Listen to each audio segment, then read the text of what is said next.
toutes les alternances qui sont intervenues ici au Sénégal, chaque fois le régime entrant tente de faire une opération de moralisation de la vie publique.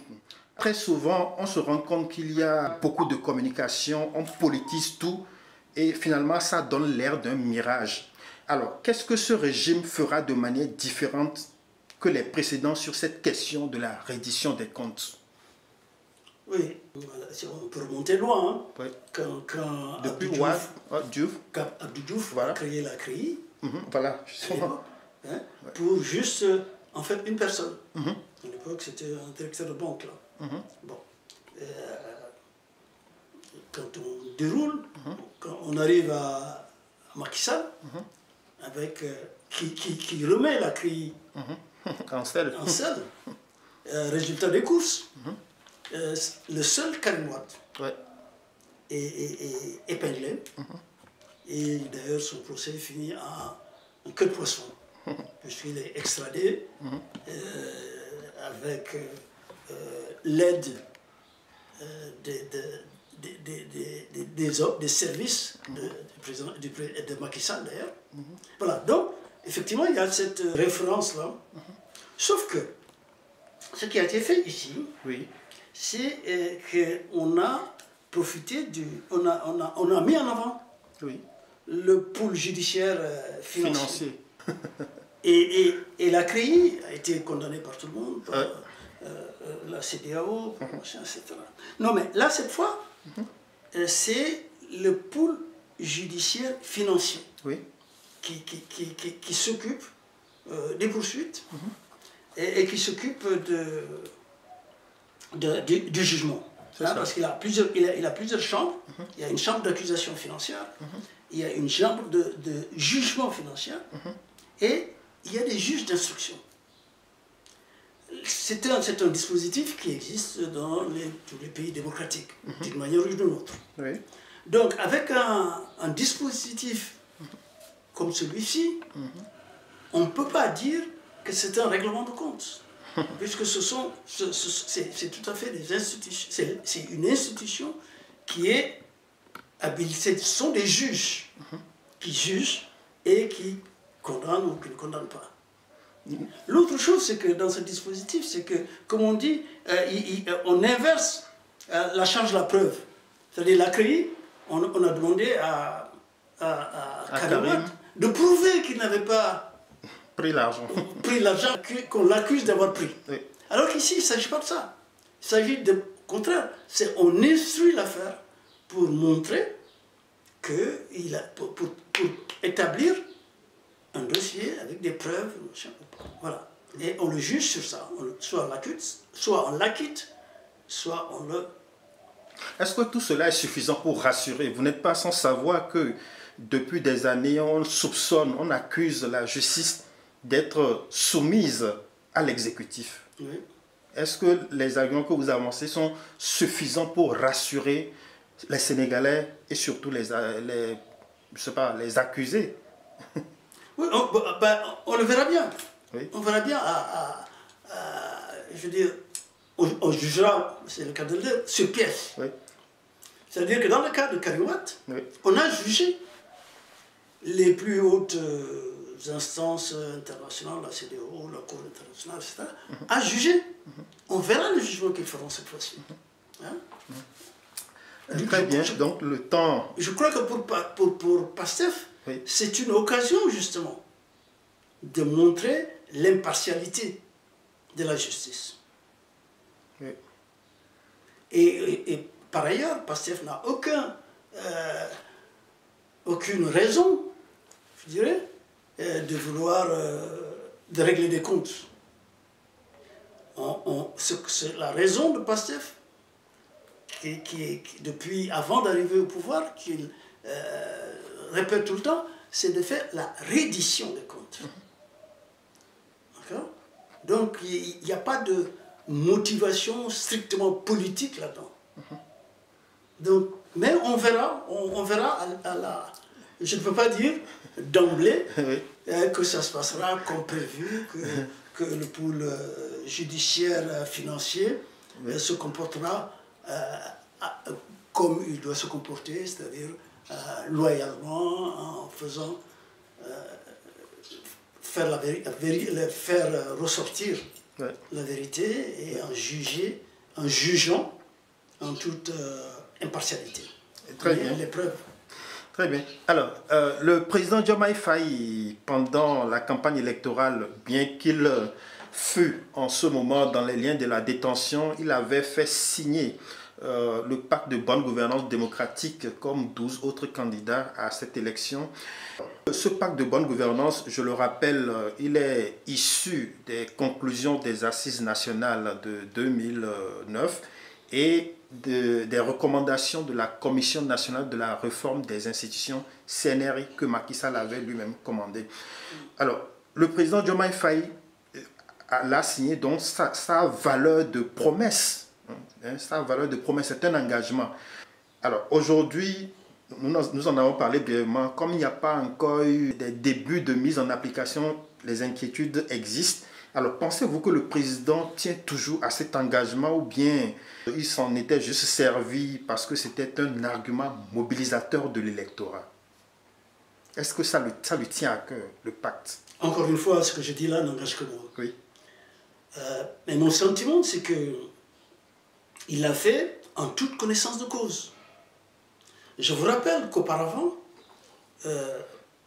Ousmane Sonko avait signé à l'origine déjà, à l'origine déjà en 2008, les assises. Oui. Il avait signé 2 fois. Une fois en tant que représentant du syndicat des inspecteurs des impôts et domaines. Tout à fait. Et une autre fois en tant que président de PASTEF. C'est pour vous dire que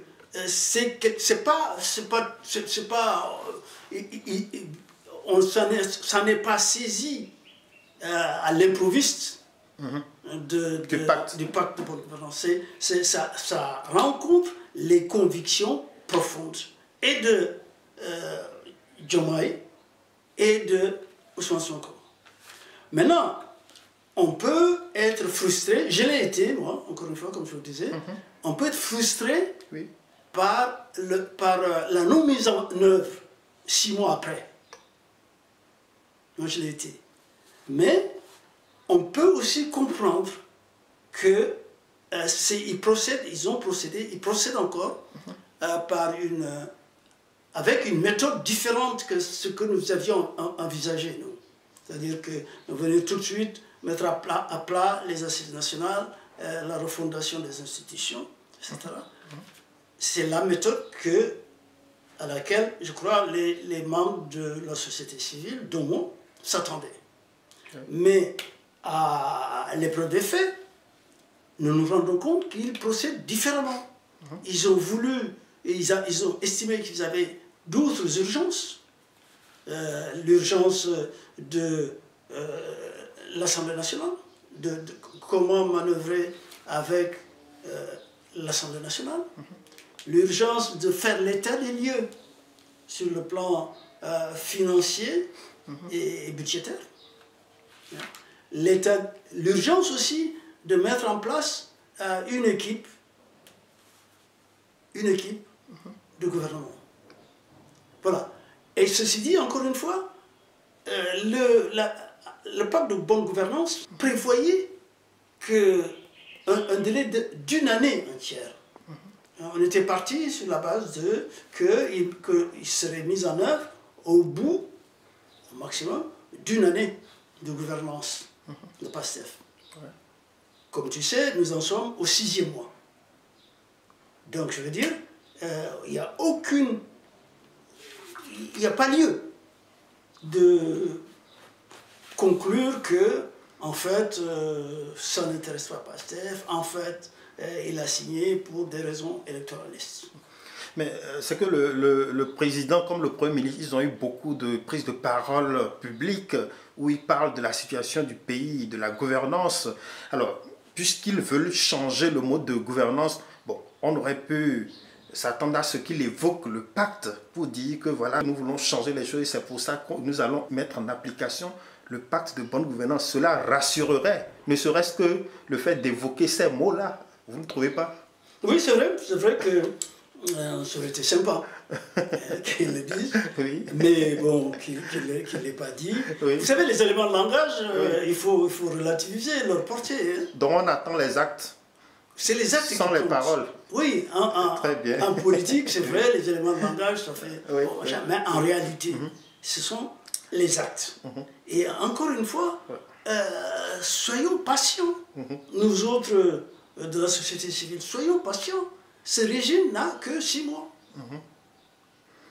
Très bien. Alors, nous allons parler, M. Bathily, un peu des partis politiques. Alors, bien que dans leur communication avant la présidentielle, les membres de PASTEF soutenaient mordicus qui n'avait qu'un plan, c'est le plan A, c'est Sonko élu seul, alors que ce dernier était dans les liens de la détention, on s'est rendu compte après que le PASTEF non seulement avait un plan B, mais peut-être un plan C, pour que, éventuellement, si Sonko est empêché définitivement, il puisse avoir quelqu'un. Je me rappelle un peu au PDS, on disait que Ouad, c'est la constante. Peut-on dire que le PASTEF et ses animateurs tranchent avec cette habitude des partis politiques chez nous? C'est-à-dire que quand quelqu'un crée un parti, ça devient sa propriété privée, il met qui il veut, où il veut, parfois même contre l'avis des militants, comme c'est le cas au PDS. Oui, je crois que la pratique de PASTEF le montre bien, que ce n'est pas que le parti n'est pas un patrimoine de Ousmane Sonko ou de Diomaye Faye. Et en fait, c'est les faits. Encore une fois, c'est l'argent qui parle. PASTEF n'a pas été financé par Ousmane Sonko ou par Diomaye Faye. Au contraire, il a été financé par les militants à la base.